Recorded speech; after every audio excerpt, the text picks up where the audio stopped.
There's multiple restrictions being brought back into place that we haven't seen since around March last year, and some we haven't seen at all. For example, masks are now mandatory at all times, both indoors and outdoors, something that we haven't seen in WA at all this entire pandemic.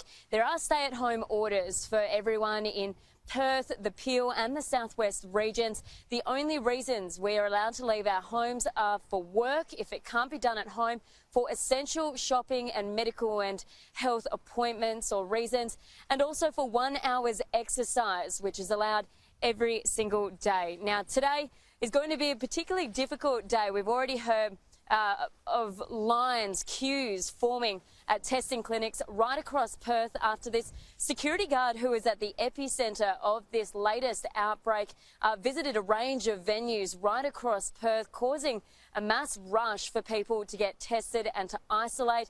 It is going to be 38 degrees here in Perth today, so people are being told to not go to the main hospitals, to look for some private clinics instead, and if they can, to go through the drive-through testing clinics instead, so they can stay in their cars and stay in the aircon. But we are expecting today to see an increase in case numbers. There's already been some speculation of at least 2 cases from what I've been told from some of my sources here in Perth, and it's a claim that's been backed by Australia's peak medical body president, who claims it really is a little too late, as there will be more cases coming out later today. Well, I think you've got to remember that Western Australia hasn't had a case for a very long time, and the social distancing and COVID-safe behaviour is really a thing of the past in WA. So if this chap has been infectious while he's been out and about, there could already be a very large number of cases, and if this is the UK variant, it could get away from authorities really quickly. This snap 5-day lockdown will also see bars, clubs, restaurants, cafes and pubs close their doors except for takeaway services. We're also seeing gyms, cinemas and places of worship shutting their doors as well, something we haven't seen for around 10 months here in WA, as we've been living in relative freedom. It is expected to have some kind of economic impact in WA, but the local Chamber of Commerce and Industry says they understand the government's decision to shut WA down. It is proportionate, and we are concerned obviously with the variant that's involved. While we're not public health experts, we want to make sure that this community and this economy can continue to operate as at higher level as possible. Of course, the timing of this is interesting when it comes to the election on March 13.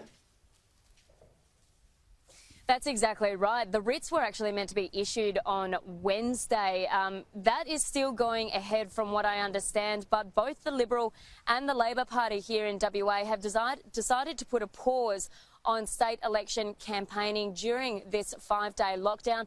The Liberals have come out in support of the WA government's decision to have this snap lockdown. Zach Kirkup, the new opposition leader, actually took to Twitter to show some of the abuse he's copped over his support for Labor's decision to shut down, posting emails he's been sent calling him weak and calling the Liberals swamp rats. But Zach Kirkup has said the lockdown isn't up for debate, as medical advice says it's needed. The new leader saying he will never apologise for protecting the health and safety of West Australians. So it seems there's some bipartisan support from both political parties, major political parties here in WA. However, there have been some federal MPs who have suggested this was a political decision by Mark McGowan to shut Perth, the Peel and southwest regions for 5 days. Here was Peter Dutton earlier today.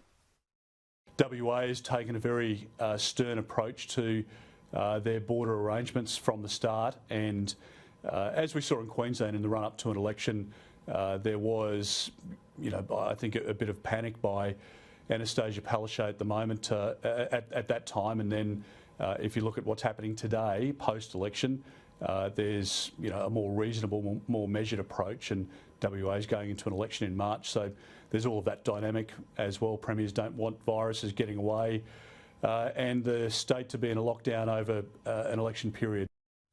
Tom, we're expecting to hear from WA Premier Mark McGowan sometime this morning here in WA, this afternoon over in the eastern states. It is going to be a big 5 days here in Perth, but with the state election looming on March 13, it's also expected to be a big few weeks.